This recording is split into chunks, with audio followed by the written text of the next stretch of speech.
কাশ্মীর জুড়ে ভারতের সেনা মহড়া, যে কোনো মুহূর্তে হামলা চালাতে পারে দিল্লি, শঙ্কা পাকিস্তানের প্রতিরক্ষা মন্ত্রীর। মোকাবিলায় প্রস্তুতি নিচ্ছে ইসলামাবাদও। গাজার আবাসিক ভবন ও শরণার্থী শিবিরে বিমান হামলায় নিহত আরও ৭১। ত্রাণ সহায়তা আটকে দেয় আইসিজের কাঠগড়া ইসরায়েল। চলছে ৫ দিনের শুনানি, মতামত তুলে ধরছে ৩৮ দেশ। পরমাণু ইস্যুতে ইউরোপীয় দেশগুলোর সঙ্গে আলাদা বৈঠকের প্রস্তাব ইরানের। ওয়াশিংটনের সঙ্গে আলোচনা ভণ্ডুলে ফের ইসরায়েলি হস্তক্ষেপের অভিযোগ তেহরানের। ট্রাম্প বিরোধিতা কাজে লাগিয়ে মার্ক কার্নির বাজিমাত। কানাডার জাতীয় নির্বাচনে টানা ৪র্থ জয় লিবারেল পার্টির। বিজয়ী ভাষণে মার্কিন প্রেসিডেন্টের সমালোচনা। এবং সুষ্ঠুভাবে হজ পালনের প্রস্তুতি সম্পন্ন সৌদি আরবের। বিদেশিদের সেবায় ১৭ কোম্পানিকে লাইসেন্স প্রদান। এবার বাংলাদেশ থেকে হজে যাবেন প্রায় ৯০,০০০ মুসল্লি।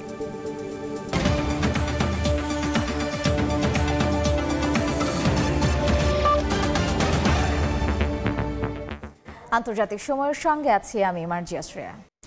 ভারতের পক্ষ থেকে যে কোনো সময় শুরু হতে পারে সামরিক অভিযান। সোমবার বার্তা সংস্থা রয়টার্সকে এমন আশঙ্কার কথা জানান পাকিস্তানের প্রতিরক্ষা মন্ত্রী খাজা আসিফ। দুই দেশকে সংযত আচরণ ও শান্তিপূর্ণ সমাধানের আহ্বান জানিয়েছে চীন। কাশ্মীরের পেহেলগামে পর্যটকদের উপর হামলায় ২৬ জন নিহত হওয়ার পর উত্তপ্ত হয়ে আছে ভারত পাকিস্তান সীমান্ত। দুই দেশের সেনাবাহিনীর মধ্যে চলছে গোলাগুলিও। কাশ্মীর জুড়ে একের পর এক সামরিক মহড়া চালাচ্ছে ভারতীয় বাহিনী। ১,০০০-এর বেশি বাড়ি ও বনাঞ্চলে তল্লাশি চালিয়ে ৫০০ জনকে আটক করা হয়েছে। স্থানীয় প্রশাসন সতর্ক করছে যেন নিরপরাধ কাউকে হয়রানি না করা হয়। এর মধ্যেই পাকিস্তানের প্রতিরক্ষা মন্ত্রী খাজা আসিফ বলেছেন, ভারতের পক্ষ থেকে সামরিক অভিযান অতি আসন্ন। সোমবার ইসলামাবাদের নিজ কার্যালয়ে বার্তা সংস্থা রয়টার্সের সঙ্গে কথা বলেন খাজা মোহাম্মদ আসিফ। বলেন, পাকিস্তানের বাহিনীগুলোকে নতুনভাবে মোতায়েন করা হয়েছে, কারণ ভারতের হামলা আসন্ন। এমন পরিস্থিতিতে কিছু কৌশলগত সিদ্ধান্ত নিতে হয়, সেই সিদ্ধান্তগুলো নেওয়া হয়েছে। অন্যদিকে পাকিস্তানের সাবেক প্রধানমন্ত্রী নওয়াজ শরীফ কূটনৈতিক মাধ্যমে উত্তেজনা প্রশমনের আহ্বান জানিয়েছেন। আন্তর্জাতিক মহল এই উত্তেজনার দিকে নজর রাখছে। ইসরায়েল ভারতের পাশে থাকার বার্তা দিয়েছে, আবার চীন দ্রুত নিরপেক্ষ তদন্তের পক্ষে মত দিয়ে দুদেশকে সংযত আচরণ এবং শান্তিপূর্ণ সমাধানের আহ্বান জানিয়েছে। কাশ্মীরে রক্তক্ষয়ী হামলার জেরে উপমহাদেশে যে উত্তেজনা ছড়িয়ে পড়েছে তা শান্ত করতে এখন প্রয়োজন দায়িত্বশীল কূটনৈতিক উদ্যোগ। নয়তো দুই পরমাণু শক্তিধর প্রতিবেশীর সংঘাত গোটা অঞ্চলকে ভয়াবহ বিপদের মুখে ঠেলে দিতে পারে বলে মনে করছেন বিশ্লেষকরা। নাদিম মারজান, সময় সংবাদ। গাজায় নারকীয় তাণ্ডব অব্যাহত রেখেছে নেতানিয়াহু প্রশাসন। একদিনে উপত্যকাটিতে বোমার আঘাতে প্রাণ গেছে অন্তত ৭১ ফিলিস্তিনের। গাজা সিটি, খান ইউনিস, বেইত লাহিয়া ও আল বিরেহ সহ বেশ কয়েকটি স্থানে আবাসিক ভবন ও শরণার্থী শিবিরে হামলা চালানো হয়। এর মধ্যেই মানবিক সহায়তা না পৌঁছানোয় খাদ্য, ওষুধ ও পানীয়ের অভাবে ভুগছেন বাসিন্দারা। ইসরায়েলি বাহিনী নৃশংসতা অব্যাহত রেখেছে পশ্চিম তীরেও। এদিকে লেবাননের দক্ষিণাঞ্চলে আবারও হামলা চালিয়েছে ইসরায়েলি বাহিনী।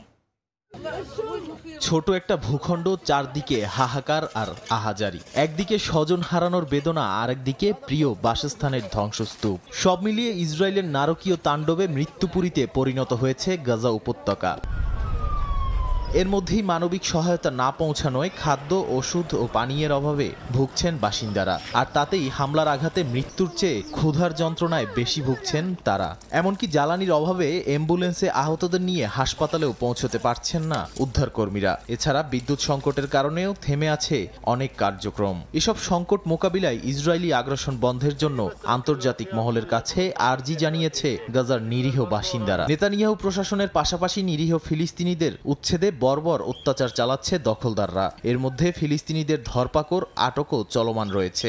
এরই মধ্যে যুক্তরাজ্যের লন্ডনে দেশটির প্রধানমন্ত্রী কিয়ার স্টারমারের সঙ্গে বৈঠক করেছেন ফিলিস্তিনের প্রধানমন্ত্রী মোহাম্মদ আব্বাস।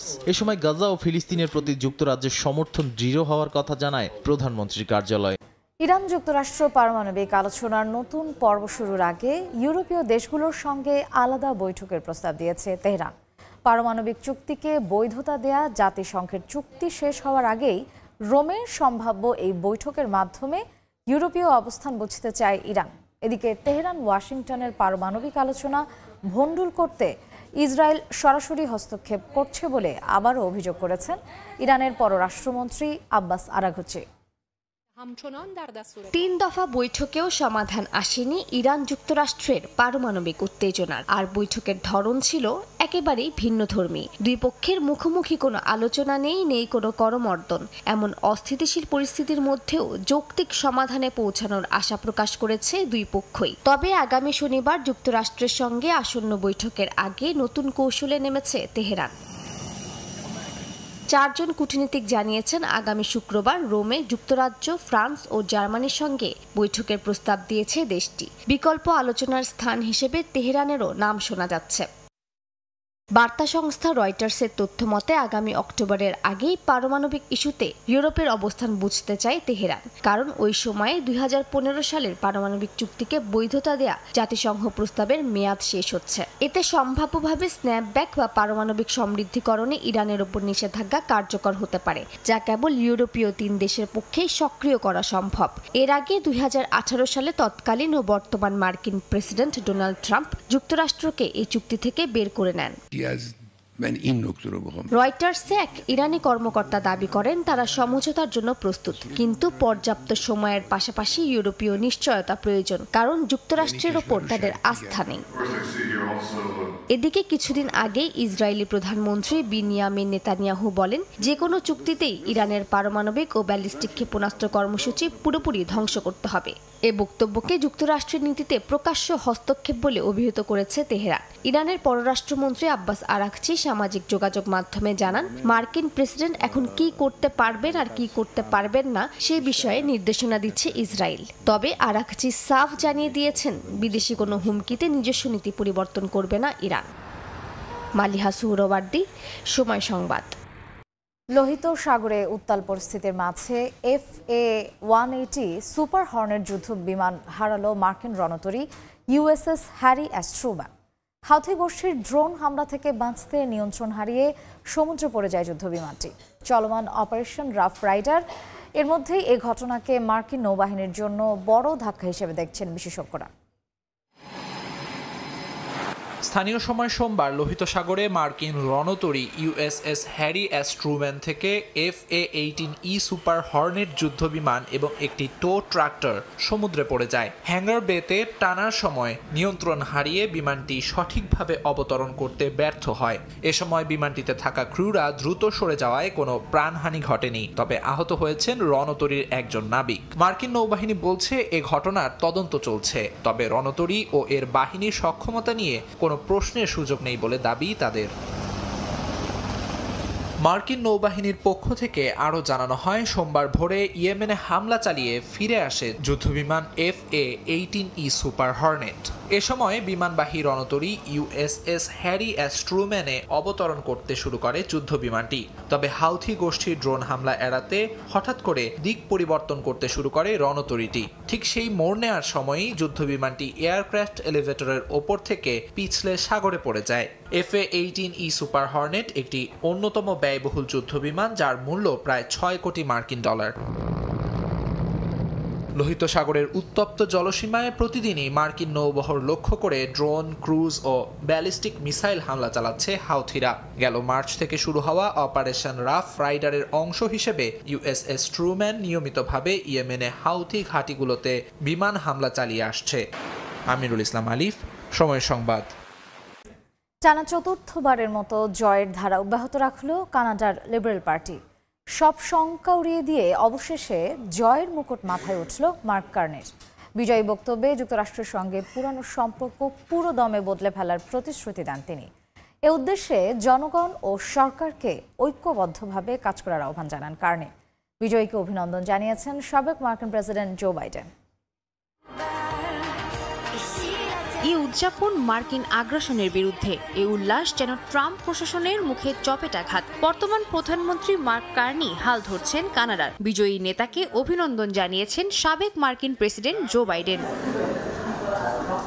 343 আসনের মধ্যে 163 আসনে জয়লাভের মাধ্যমে দুই প্রতিদ্বন্দ্বী পিয়েরে পলিয়েভ্রো ও জাগমিত সিংকে হারান কার্নি। তবে সরকার গঠনের জন্য প্রয়োজন মোট 172টি আসন। নির্বাচনে জয়ের পর সমর্থকদের উদ্দেশ্যে দেয়া ভাষণে মার্কিন প্রেসিডেন্টের কঠোর সমালোচনা করে কার্নি বলেন, মার্কিনদের হাত ধরে গড়ে ওঠা মুক্ত বাণিজ্য অর্থনীতির দিন ফুরিয়ে এসেছে। ক্ষমতায় এসে দ্রুত ট্রাম্পের সঙ্গে বৈঠকে বসার কথাও জানান তিনি।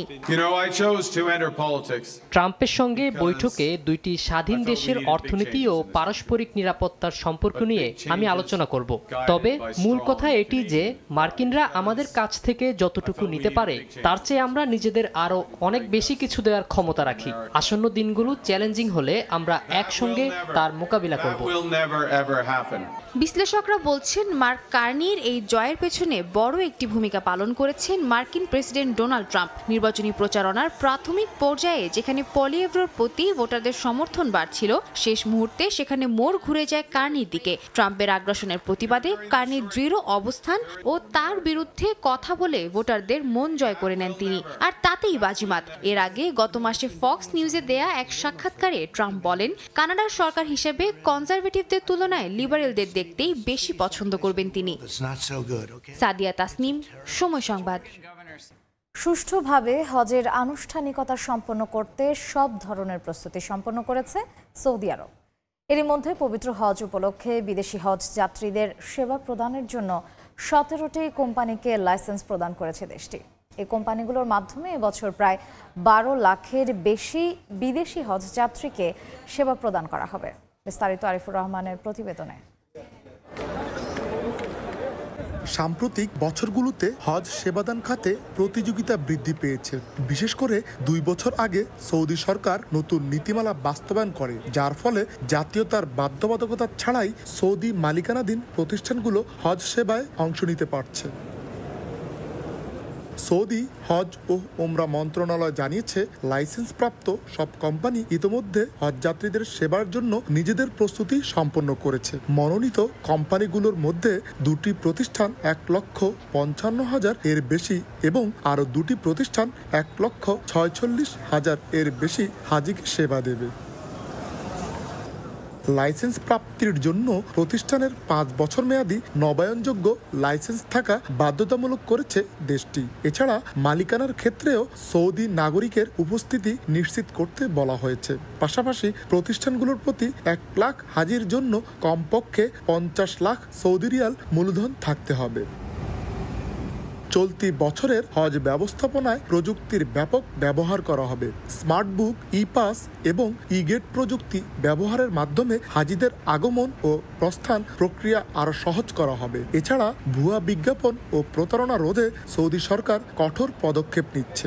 লাইসেন্স ছাড়া কোনো ব্যক্তি বা প্রতিষ্ঠানের মাধ্যমে হজ প্যাকেজ গ্রহণ না করার পরামর্শ দিয়েছে মন্ত্রণালয়। গত বছর প্রায় 18 লাখ মুসলিম পবিত্র হজ পালন করেন, যাদের মধ্যে প্রায় 16 লাখ ছিলেন বিদেশি। চলতি বছরও প্রায় সমপরিমাণ বা এরও বেশি হাজির অংশগ্রহণের আশা করছে সৌদি কর্তৃপক্ষ। আরিফুর রহমান, সময় সংবাদ, সৌদি আরব। ইউক্রেনে 3 দিনের একতরফা যুদ্ধবিরতির ঘোষণা দিয়েছেন রুশ প্রেসিডেন্ট ভ্লাদিমির পুতিন। সোমবার রুশ প্রেসিডেন্ট জানান, 8 মে রাত 12টা থেকে 10 মে রাত 12টা পর্যন্ত যুদ্ধবিরতি মেনে চলবে মস্কো। তবে ইউক্রেন বলছে, শান্তি চাইলে রাশিয়ার উচিত 30 দিনের যুদ্ধবিরতি দেয়া। এর মধ্যেই মার্কিন প্রেসিডেন্ট ডোনাল্ড ট্রাম্প জানিয়েছেন, ক্রিমিয়া ছাড়তে রাজি হয়েছে ইউক্রেন।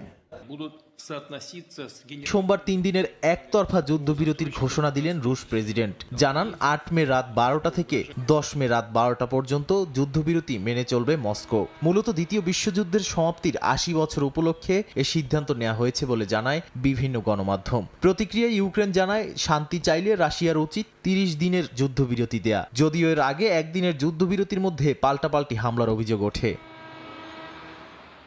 এদিকে যুদ্ধের অবসান ঘটাতে স্থায়ী যুদ্ধবিরতি দেখতে চান মার্কিন প্রেসিডেন্ট ডোনাল্ড ট্রাম্প। সোমবার হোয়াইট হাউসের প্রেস সেক্রেটারি ক্যারোলিন লিভিট বলেন, পুতিন ও জেলেনস্কির প্রতি ট্রাম্প ক্রমশ হতাশ হয়ে পড়ছেন। যুদ্ধের অবসান ঘটাতে উভয়েরই আলোচনার টেবিলে বসা প্রয়োজন বলেও মনে করেন তিনি। এর মধ্যেই ইউক্রেন ক্রিমিয়া ছাড়তে রাজি আছে বলেও জানিয়েছেন মার্কিন প্রেসিডেন্ট। আন্তর্জাতিক সময় আরও থাকছে। 10 ঘন্টা বিপর্যয় কাটিয়ে স্পেন ও পর্তুগালে বিদ্যুৎ পরিস্থিতি স্বাভাবিক। ইন্টারনেট সহ জরুরি পরিষেবা চালু। ফ্রান্সের সরবরাহ ব্যবস্থায় ত্রুটির কারণে ভোগান্তি। যুক্তরাষ্ট্রের ইলিনয় অঙ্গরাজ্যে গাড়ি চাপায় শিশুসহ নিহত হয়েছেন 4 জন, আহত হয়েছেন আরও অনেকে। স্থানীয় সময় সোমবার বিকেলে স্কুল পরবর্তী কার্যক্রম চলাকালে এই মর্মান্তিক ঘটনা ঘটে বলে জানিয়েছে পুলিশ। গাড়িটি প্রথমে ভবনের বাইরে থাকা 3 জনকে চাপা দেয়।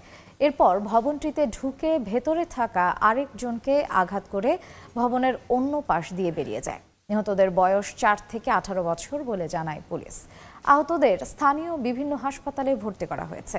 গাড়ির চালককে আটকের পর পর্যবেক্ষণের জন্য হাসপাতালে নেওয়া হয়েছে। প্রায় 10 ঘন্টা পর বিদ্যুৎ সংযোগ স্বাভাবিক হতে শুরু করেছে পর্তুগালে। তবে পুরোপুরি স্বাভাবিক হতে আরও কিছুটা সময় লাগবে বলে জানিয়েছে কর্তৃপক্ষ। বিদ্যুৎ ফিরতে শুরু করায় ধীরে ধীরে স্বাভাবিক হতে শুরু করেছে ইন্টারনেট সহ অন্যান্য জরুরি পরিষেবা। নির্দিষ্ট কারণ জানা না গেলেও ফ্রান্স পরিচালিত ইউরোপিয়ান ইন্টারকানেকশন সিস্টেম থেকেই এই বিপর্যয়ের শুরু বলে জানিয়েছে স্প্যানিশ গ্রিড অপারেটর রেড ইলেকট্রিকার পরিচালক। তারিকুল হাসান আশিকের রিপোর্ট। 28 এপ্রিল সোমবার দক্ষিণ পশ্চিম ইউরোপের বাসিন্দাদের জন্য ছিল একটি ভয়াবহ দিন। প্রাকৃতিক দুর্যোগ ছাড়া কখনো এত লম্বা সময় বিদ্যুৎবিহীন অবস্থায় পার করেনি পর্তুগাল বা স্পেনের মতো দেশ। মারাত্মক ক্ষতিগ্রস্ত হয় গুরুত্বপূর্ণ ও জরুরি সব পরিষেবা। পুরোপুরি ভেঙে পড়ে টেলিযোগাযোগ ব্যবস্থা। স্থান ভেদে 10 থেকে 12 ঘন্টা বিদ্যুৎবিহীন সময় কাটায় কোটি মানুষ। বিদ্যুৎ বিভ্রাটে বন্ধ হয়ে যায় মাদ্রিদ ও ভ্যালেন্সিয়ার মেট্রো রেল সেবা। বন্ধ রাখা হয় মাদ্রিদ ওপেন টেনিস টুর্নামেন্টের খেলা। স্পেনের সাইবার সুরক্ষা সংস্থা ইনসিবে জানিয়েছে এমন বিভ্রাটের পেছনে সাইবার হামলার শঙ্কার বিষয়টি খতিয়ে দেখা হচ্ছে।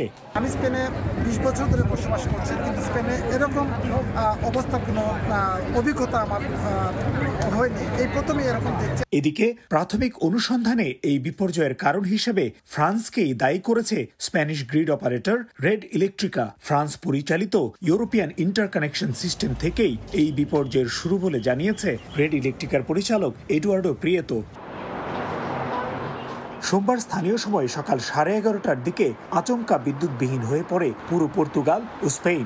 রাত 9:30টার দিকে বিদ্যুৎ সরবরাহ স্বাভাবিক হতে শুরু করে। অন্যদিকে বিদ্যুৎ বিভ্রাটে ব্যাপক সূচি বিপর্যয়ের মুখে পড়েছে ইউরোপের অভ্যন্তরীণ বিমান চলাচল, যা স্বাভাবিক হতে আরও 2-1 দিন লাগবে বলে জানিয়েছে এয়ারলাইন্সগুলো। তারিকুল হাসান আশিক, সময় সংবাদ, লিসবন, পর্তুগাল। সুদানের ওমদুরমান শহরে আধা সামরিক বাহিনী আরএসএফ এর ব্যাপক গোলাবর্ষণে নারী ও শিশুসহ নিহত হয়েছেন অন্তত 41 জন বেসামরিক নাগরিক। আহত হয়েছেন আরও অনেকে। সুদানের এক সামরিক কর্মকর্তার দাবি, এই হামলায় 245 জন আরএসএফ সদস্য নিহত হয়েছে। আহত হয়েছেন 133 জন। প্রায় 300 যুদ্ধযান আর 2টি ড্রোন নিয়ে চালানো এই অভিযান সাম্প্রতিক সময়ে অঞ্চলটিতে হওয়া সবচেয়ে ভয়াবহ হামলা বলে জানিয়েছে গণমাধ্যম। এদিকে দিনব্যাপী সংঘর্ষের পর আরএসএফকে প্রতিহতের দাবি করেছে সুদানের সামরিক বাহিনী।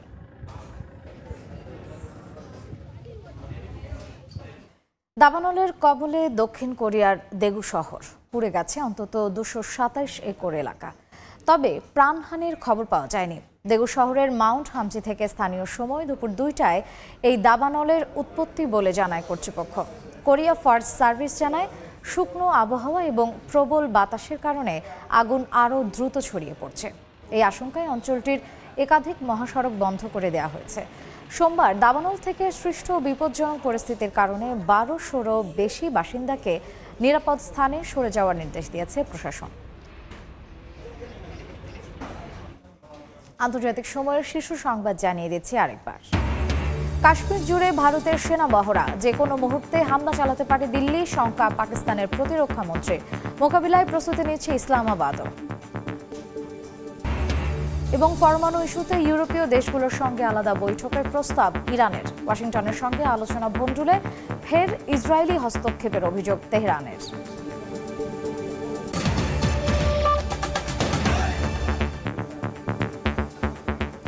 এই ছিল আন্তর্জাতিক সময়ের সঙ্গেই থাকুন সময়ের।